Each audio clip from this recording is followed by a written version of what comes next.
What is going on, everybody? How's it going? This is Joseph Hadid here for Worldwide Sport Updates. And let's start off by recapping what transpired after this long week that just occurred. Let's start off with some NBA news. Markelle Fultz winning returned to Orlando Magic.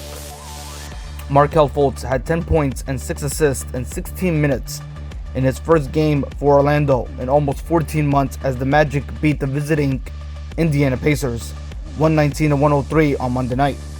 Fultz had been out since tearing his left ACL during a game against the Cleveland Cavaliers on January 6 of 2021. He returned to practice in December and made his long-awaited return Monday night before leaving the game with the Magic up by 16 points in the middle of the fourth quarter. The number one overall pick of the Philadelphia 76ers in 2017 signed a 3-year, $50 million extension with Orlando in December of 2020. He had been averaging a career best 14.3 points along with 3.6 rebounds and 6.1 assists prior to his injury. NBA suspends its business in Russia. Even as Russia continues to wage war on Ukraine, several sporting leagues the world over have snapped ties with Moscow, with the famous basketball league NBA being the latest to join the list. According to Mark Burns of Sports Business Journal, an NBA spokesperson confirmed that they have suspended all business activities in Russia, including digital and broadcast content distribution, with no timeline to return. The move to suspend business activities in Russia is unlikely to carry heavy financial consequences for the NBA, which currently has zero active Russian players.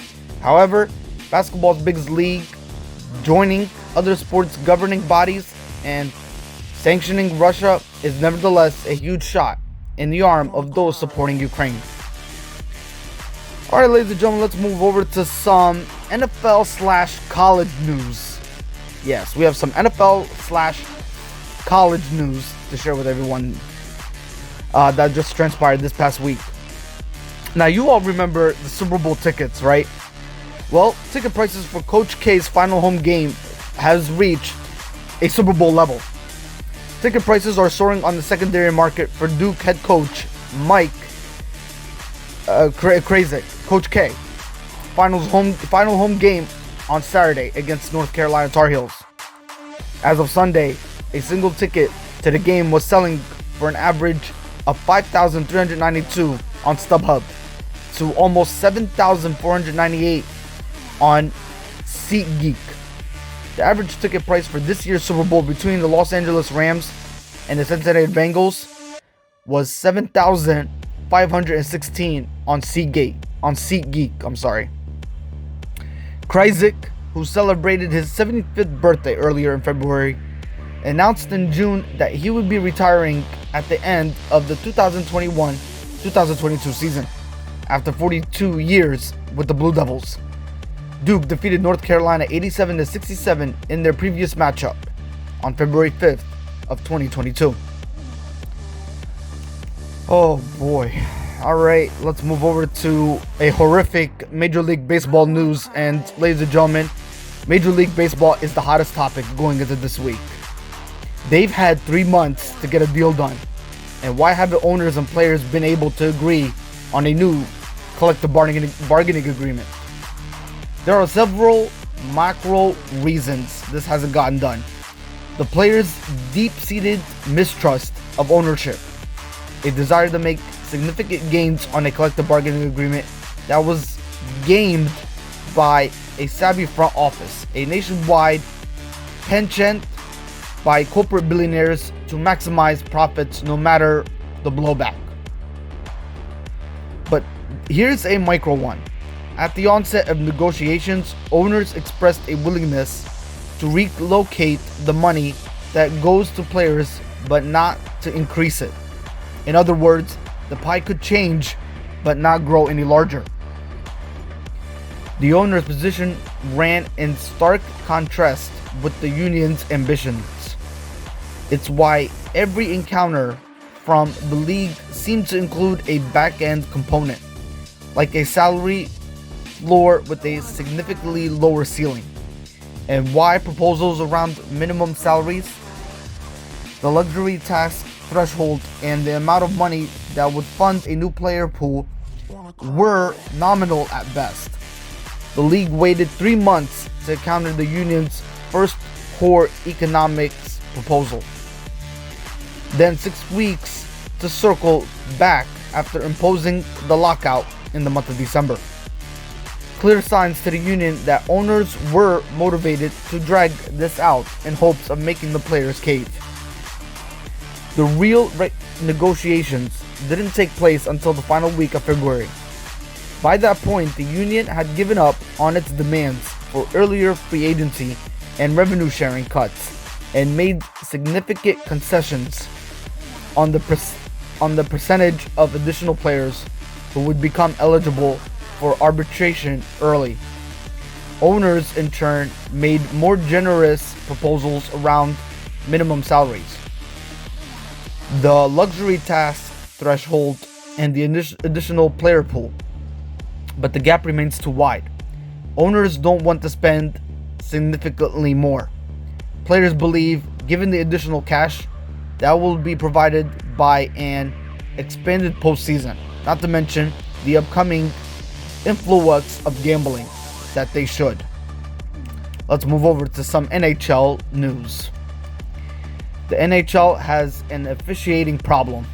Refs, you suck. Refs, you suck. They are easy targets, the low-hanging fruit of professional sports. They require thick skin, short memories, and are expected to maintain composure at all times. There is no question they have a difficult and thankless job, one that usually only gets talked about when they screw up. They have my admiration and respect.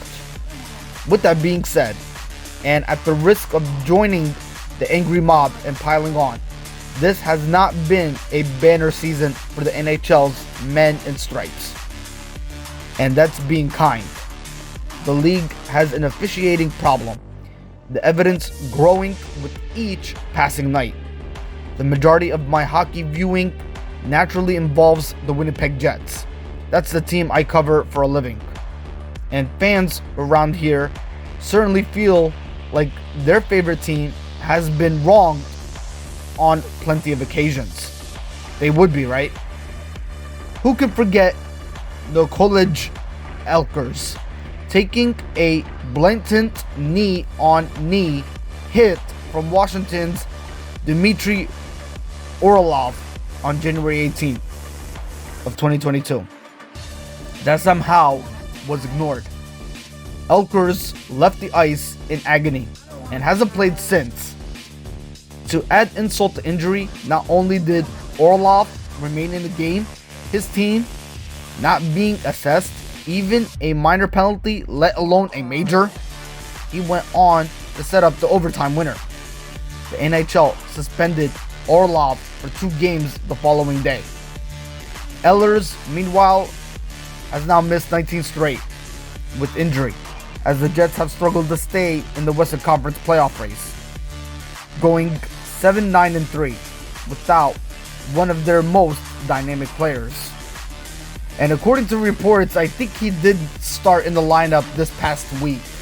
I think he officially made his debut this past week, from according to reports and sources. So it did come to our attention that Ehlers has made his triumphant return on the NHL side, which is good news for the Winnipeg Jets organization nonetheless. Say no more, say less, right? All right. Ladies and gentlemen, that's all for this week. I'll see you on this Sunday's podcast live, where we're going to talk about more of Major League Baseball's horrific situation. And not to mention, folks, it does not look so good at all.